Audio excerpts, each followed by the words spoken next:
What is going on, everyone? Hope you're all doing well. Today we're going to be taking a look at the PC port for Thymesia from Overborder Studios and Team 17. This is a action RPG Souls-like type of game, which will be very evident straight off the bat in terms of the way that the combat plays out and how you use beacons around the world, which are essentially like your checkpoints where you can rest, regain potions, but also some enemies will spawn back in. Emphasis on some enemies, which is nice, as all the enemies don't come back, but some of them do.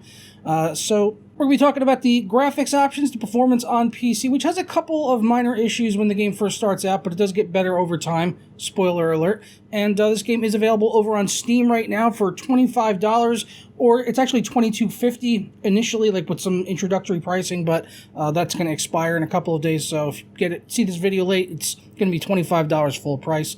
But with that out of the way, let's get into the graphics options after a brief word from our sponsor. But first, today's video is brought to you by SuperCDK.com, where you could save money on games for all of your favorite platforms, as well as software like Windows 10 Pro licenses for just $22, and then you can unlock the prestigious Dark Mode for Windows 10, which I honestly could not live without. It is blinding without the dark mode. You guys need it in your life. And now you can also save an additional 25% off at checkout by clicking Buy Now on any software products over there. Just go ahead and add it into your cart and put in my code JP25 at checkout and apply, and that'll bring our price from $22.44 all the way down to $16.83, a savings of over $5. And I'll walk you through how to get your key and install it on Windows 10. Go ahead and click Submit Order and complete your checkout from there. For me, that's going to be with PayPal, and then click on Pay Now. After completing the checkout, it'll bring you to your purchased order page, and it will update in a matter of seconds, or just go ahead and hit F5. Go ahead and do that one time. It came through literally immediately. I got the payment email that it had gone through and the delivery of the product exactly at the same time. Once you're done with that, go ahead and click on View Keys and Codes, and we'll get our code right here that we can go ahead and copy and paste in on Windows 10 by hitting the Start button and type in the word Activate. When you see that activation settings or see if Windows is activated, go ahead and click on that, and it'll bring up this right here, and click on Change Your Product Key or Unlock Windows 10. As I already have Windows 10, I obviously don't need to put in a new key, but just paste it in and then go ahead and click Next, and you are all done and set. For more information on SuperCDK.com as well as the coupon code, be sure to check out the links down in the description below. So I mentioned at the start there are some minor performance issues in this game, which are probably related to the fact that it's DirectX 12, and I'll talk about that more in the performance section of the video. There'll be timestamps below. But first, I do want to jump into the graphics options and go over what is and what is not in here. So we've got brightness and gamma settings. It's got full screen window or borderless modes available in the game if you want to utilize either of those, but I was playing in full screen at 4K and 100% resolution scale for all of my playing, but you can adjust the resolution scale if you need to, and it has AMD FSR, which is nice to see. So if you're having any performance struggles in this game, which probably won't be too many people, the recommended requirement is a 1060, which should be able to handle this game, I would think, at 1080p without any issues, and maybe 1440p with FSR enabled in here. And I did read on PC Gaming Wiki that this is FSR 2.0, so that's good to see. The only odd thing about that I found is the FSR graphic scale, as they call it. Usually this is like quality, performance, balanced, or low, ultra performance, those types of things. And here it's just ultra, high, medium, and low. So it's kind of odd in terms of the naming of it, and I just could assume that ultra would be like the quality setting and then scale it down from there. There's also an FSR sharpness slider, but for my playing, I didn't find that I needed to use FSR. I didn't have any trouble really maintaining over 100 frames per second at 4K with my 3080 Ti, so that was really good.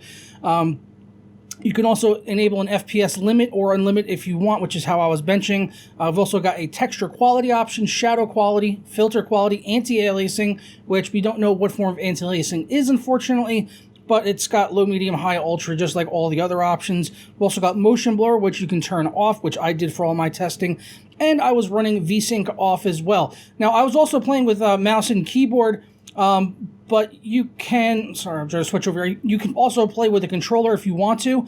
As you can see, it has the prompts on here for a PlayStation controller because I have my PS5 controller plugged in from playing Spider-Man a lot recently. but for some reason it wouldn't pick up the controller, like it just wasn't working for me.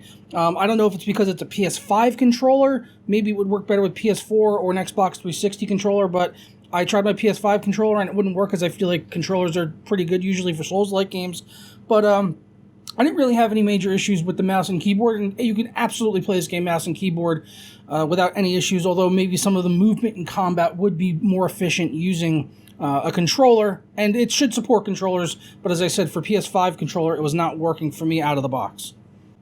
In terms of graphics, I don't think that Thymesia is going to win any major awards, but it's got a nice, pleasant art style that sort of works with the world that it's in, as you play as Corvus, who is essentially a plague doctor, complete with the plague doctor mask with the long nose, which I'm sure you've seen in history books or popular media films, video games as well, like the Assassin's Creed series that were set in Italy. So, yeah, that's basically what you play as Corvus. And you are going around and you are fighting baddies. There is no voice acting in the game to speak of, at least none that I could come across yet. Everything is text-based, based on scrolls that you'll pick up off the ground, or even in some of the opening cutscene of the game. I'm air quoting the word cutscene because it's really just a still image with text at the bottom that's giving you some backstory. So that may or may not bother you, so you should be aware of it. But honestly, initially when the game first booted up, I thought I was looking at a loading screen, not necessarily a cutscene. So that did sort of detract from the game experience as far as the story is concerned. But I'm happy to report that the combat is actually pretty solid. And I do not typically like Souls-like games. And that'll probably be evident from the gameplay, is that I am absolutely trash. And I'm sure people are going to be saying get good and judging me in the comments below. I don't really care. These games are typically not my bag, baby. But I did enjoy Thymesia's combat for the time that I spent with it. It reminded me more of something like Sekiro, somewhere between Sekiro and Bloodborne, somewhere in that area. So a little more fast-paced. You don't have that heavy-weighted feeling that I feel like does come from a lot of Souls-like games like Elden Ring and the Dark Souls game, Demon Souls. Usually I feel like the combat feels very heavy and weighted, and I'm not a fan of that, but I did like how this was more like Sekiro. It was a little bit more fast-paced, a little bit more responsive, and a little bit more forgiving in some ways, although I did find it hard to get down the timing for parries and deflecting attacks and stuff like that, because it's just a matter, but it's really a matter of just getting to know the enemy types a little bit more, because there's certain enemies you're going to see over and over and over again. So once you learn the few attacks that they do, of course it will become easier to time those deflections and things. But talking about performance, this game is DirectX 12. I did not see an option for toggling into DX11, but there might be some things you could do in a config file. And when the game first starts out in the opening area, which you can breeze through in about 5 to 10 minutes, there were some stutters, some hitches, some micro stutters and things like that, and some frame time spikes, as we typically do see with DX12 titles during shader compilation. Early on in the game, as I said, in the first opening area, it's like you get through this like 5-10 minutes, pretty much just a tutorial area, and at the end you have a boss which is not particularly difficult to beat, although it doesn't mean it didn't take me 2 or 3 tries. Some clever editing may have covered that up. But yeah, after that, and once I proceeded to the second area, which I believe is called Sea of Trees, that area ran significantly smoother for me. There was every once in a while, there was a little hitch here and there, but it was not like a constant fluctuation or frame time spike, so overall, I thought the performance was pretty solid. I was getting over 100 frames per second, so clearly wasn't a GPU limitation or anything like that. The frame rate was good. It just seemed like it had some issues with stutter here and there a little bit, but I don't think it's anything really to, get into too much of a hissy about and, say that the game's unplayable. Absolutely not. It's not like some of those other games that we've seen in the past with the hitching and the stuttering. I think it's a fairly acceptable amount of it. To where if you want to play another Souls-like game, and like I said, the game's only $25, it's an indie developer, so if you want to support an indie developer and you want a Souls-like game to play that has good Souls-like combat, but, not necessarily big on story and narrative, and like I said, certainly not on the voice acting, but if you need something to fill your time, as maybe you've caned the living shit out of Elden Ring up until this point, and you just need another Souls-like game to play, Thymesia can probably fit that bill, and I do believe it is also available on GOG, but other platforms it has, the Steam DRM, so like no Denuvo or anything, and I believe the GOG version is DRM free, as it should be if it's on there. So there you go, that's the PC port report for Thymesia. overall, as far as port quality is concerned, I'd give it like an 8 out of 10. As I said, there was a couple of stuttering issues, and the fact that my PS5 controller didn't work for some reason.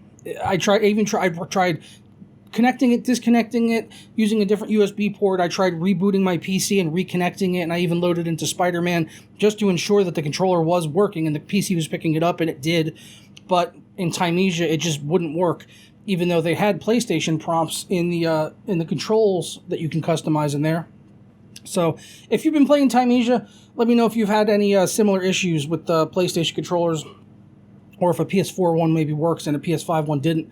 But that's all I've got for you guys today on Thymesia. Hope you all have a fantastic weekend, and I look forward to seeing you guys again for another video. Peace.